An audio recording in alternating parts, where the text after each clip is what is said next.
میرا عزیز دوستو بزرگوں، یہ بھی امت کا بڑا حادثہ ہے، المیہ ہے کہ آدمی پہلی بات کا حکم برائی سے روکنے کا عمل اس شخص کے لیے کرے گا جس سے وہ جان پہچان ہو، جس کو وہ جانتا ہو۔ حالانکہ نصیحت کسے کہتے ہیں؟ نصیحت والوں نصیحت کو نہیں کہتے، نصیحت والوں نصیحت کو نہیں کہتے، نصیحت بیان تقریر کو نہیں کہتے۔ نصیحت کہتے ہیں کسی انسان کے بارے میں مسلمان کا دل ہر طرح کی بدخواہی سے صاف ہو، ایسے آدمی کو ناصح کہتے ہیں۔ ایسے آدمی کو ناصح کہتے ہیں۔ نصیحت مشتق ہے نصیحت العسل سے، نصیحت مشتق ہے نصیحت العسل، یعنی شہد کو موم کے میل سے پوری طرح پاک کر لینا۔ شہد کے اندر موم کا میل ہوتا ہے، شہد کے اندر مکھیوں کا میل ہوتا ہے، ان سے شہد کو صاف کر لینے کو نصیحت کہتے ہیں۔ لیکن میں کہتا ہوں آپ سے، لوگوں کے دلوں کا حق اور ان کے دلوں کا جو ہے ان کے دلوں میں کینہ، یہ اب یہاں تک بات پہنچ چکی ہے کہ آدمی گشتی اگر کرے گا تو اپنے خیال کے لوگوں پر گشت کرے گا۔ وہ کہے گا فلاں فلاں صاحب ہمارا خیال کے نہیں ہے، لہٰذا ان پر ہم گشت نہیں کر سکتے، اس لیے کہ وہ ہمارے خیال کے نہیں ہیں، ہمارا کام الگ ہے، ان کا کام الگ ہے، ہمارے کام کی نوعیت اور ان کام کی نوعیت اور ہے۔ ایسا معلوم ہوتا ہے تبلیغ والے کسی پروگرام میں لگے ہوئے ہیں، کسی پروگرام میں لگے ہوئے، دعوت نہیں لگے۔ اگر تبلیغ والے دعوت کا کام کرتے تو انہیں اپنے برائی کی تمیز نہ ہوتی۔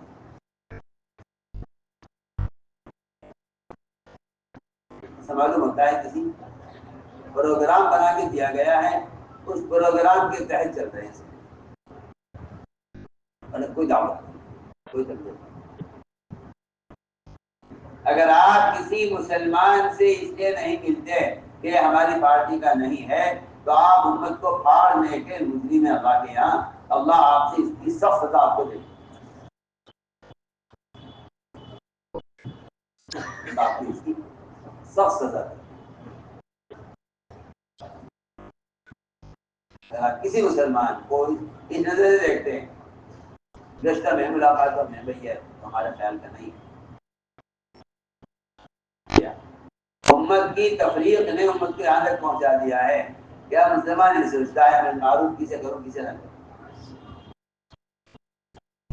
یہ گندی ذہنیت اور یہ تفریق پیدا کرنے والوں کا نے عذاب مسلط کیا ہے مسلمانوں پر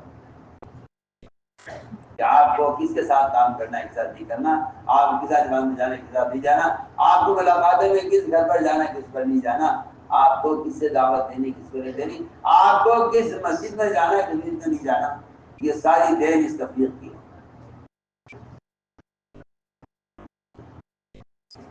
ساری دین اس تفریق،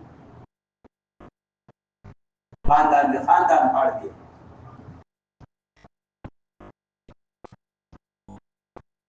کوئی راستہ نہیں ہے، یہ کوئی طریقہ نہیں ہے۔ میں کہتا ہوں تبلیغ کوئی پروگرام نہیں، امر معروف نہی منکر کی فریضے کو ادا کرنے کے لیے گشت ہے، جس کے لیے کسی کا کو اپنا سمجھنا کسی کو غیر سمجھنا کسی کو بھی جائز نہیں کہ دعوت اسلام کی طرف عام دعوت سلام میں کہتا ہوں سلام سے زیادہ عام ہے، سلام سے زیادہ عام ہے، سلام سے زیادہ عام ہے۔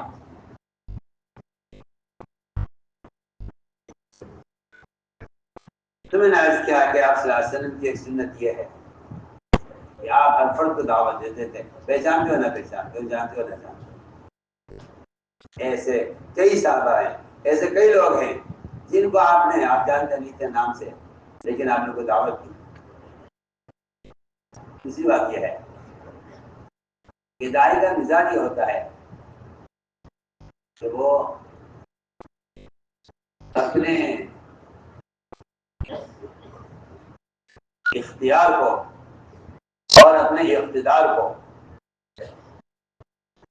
اور اپنی طاقت کو کسی کا حق مارنے کے لیے استعمال نہیں کرتا. میں اسے بہت تاکید سے کام کرنے والوں سے بہت تاکید سے کہتا ہوں، بہت تاکید سے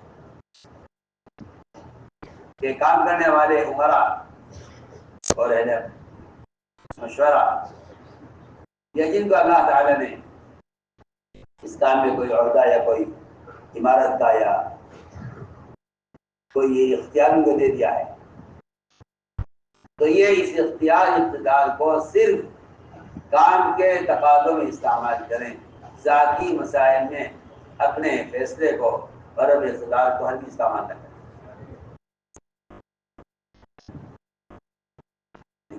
بہت عام بات کیا ہے. عام طور سے اگر کسی کو امیر بنا دیا جاتا ہے تو وہ سمجھتا ہے کہ میں جج بن گیا ہوں یا فیصلہ میرے ہاتھ میں ہے. آپ کے ہاتھ میں صرف دعوت کے امور کا اختیار ہے. آپ ذاتی امور میں نہ دخل دے سکتے ہیں اور ذاتی امور میں کوئی فیصلہ بھی آپ نہیں کر سکتے. میں بہت کام کی بات آپ سے کر رہا ہوں، یہ اس کام کا اصول ہے. اگر آپ ذاتی مسئلے میں دخل دیں گے تو آپ کام نہیں کر سکتے. آپ کام نہیں کر سکتے اگر آپ ذاتی میں دخل دیں اور آپ کہتے ہیں امیر میرا فیصلہ ہے، آپ ذاتی میں دخل نہیں دے سکتے. آپ کو چاہیے کہ آپ صرف امور دعوت کا فیصلہ کریں. ذاتی امور میں دخل دینا وہ مناسب نہیں، کیونکہ آپ اپنے اختیار کا آپ غلط استعمال کر رہے ہیں. آپ نے اختیار کا غلط استعمال کر رہے ہیں. بہت ہی اہم اصول بیان کر رہا ہوں سب کے لیے. جب کہ ذاتی مسئلہ پیش آئے کہ آپ جانو، آپ استخارہ کرو، اپنے مطالعے سے مشورہ کرو، ہم ذاتی امور میں دخل نہیں دیتے. ذاتی امور میں دخل ہم نہیں دیتے، ورنہ ذمہ داری یہ کرتے ہیں کہ وہ لوگوں کے ذاتی معاملات میں اپنے فیصلے کی قوت کو استعمال کرتے ہیں. لوگوں کے ذاتی معاملات میں اپنے فیصلے کی قوت کو استعمال کرتے ہیں. لوگ کہتے ہیں کیا کہیں گے، صاحب کا فیصلہ ہے، صاف بتا سکتے کہ ذاتی مسائل کا ہمارے مشورے سے کوئی تعلق نہیں ہے. ہر آدمی ذاتی مسائل کا خود ذمہ دار ہے، خود جس کو چاہے سائنس بنائے، جسے چاہے نہ فیصلہ کرے.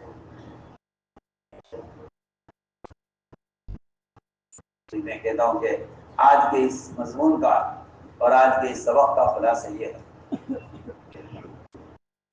آپ سے میں دعوت دینا ایسے شخص کو جس کے نام کی خبر نہیں ہے.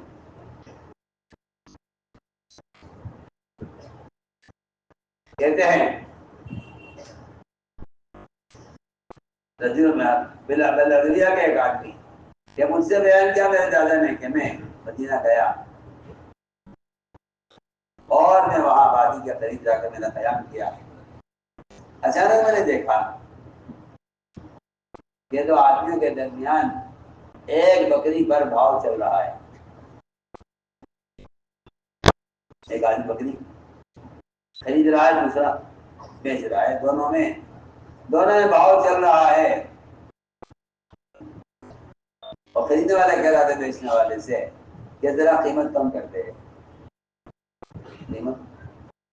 قیمت اس کی کم کر دے. وہ کہہ رہا تھا، بیچنے والے سے کہہ رہا تھا، خریدنے والا کہہ رہا تھا بکری بیچنے والے سے کہ اس کی قیمت کچھ کم کر دے.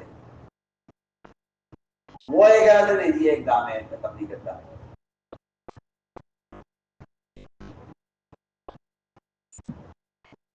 اچانک آپ صلی اللہ علیہ وسلم تشریف لائے سامنے سے. اچانک آپ سب تشریف لائے. میں نے اپنے جی میں کہا ہاں یہ ہے وہ ہاشمی، یعنی محمد صلی اللہ علیہ وسلم والے نے کہا یہ ہے وہ ہاشمی جس نے لوگوں کو گمراہ کیا ہوا ہے. کیا یہی ہے وہ؟ ہاں یہی ہے وہ. کہتے ہیں کہ میں نے دیکھا آپ صلی اللہ علیہ وسلم کو تو آپ کا جسم انتہائی خوبصورت اور آپ کی پیشانی انتہائی کشادہ اور آپ کی ناک انتہائی ستواں اور باریک پتلی ناک اور آپ کے بھویں وہ بہت باریک اور خوبصورت اور آپ کے گردن سے لے کر اور آپ کی ناف تک ایک باریک بالوں کی سیاہ بالوں کی ایک لکیر اور آپ صلی اللہ علیہ وسلم دو پرانی چادروں میں تھے. ہمارے قریب آئے, آپ نے ہمیں سلام کیا, آپ نے خود سلام جدا کی, ہم نے آپ کے سلام کا جواب دیا. ابھی اتنا ہی ہوتا اچانک وہ بکری خریدنے والا کہنے لگا آپ صلی اللہ علیہ وسلم سے, یا رسول اللہ اس آدمی کو آپ حکم دیجئے کہ یہ بکری کی قیمت کم کرے. آپ کا حکم ہوگا, صاحب آپ کی بات مانتے ہیں, لہذا آپ کے حکم کی طاقت سے اور آپ کا حکم کے ذریعے سے یہ اس بکری کی قیمت کم کرا دے. یہ میں کہنا چاہتا ہوں, بھائی بیچ رہا ہے خرید رہا ہے تو کوئی آ کر یہ کہ میرا حکم یہ ہے کہ آپ 100 روپے کی نہیں 50 روپے کی دیجیے.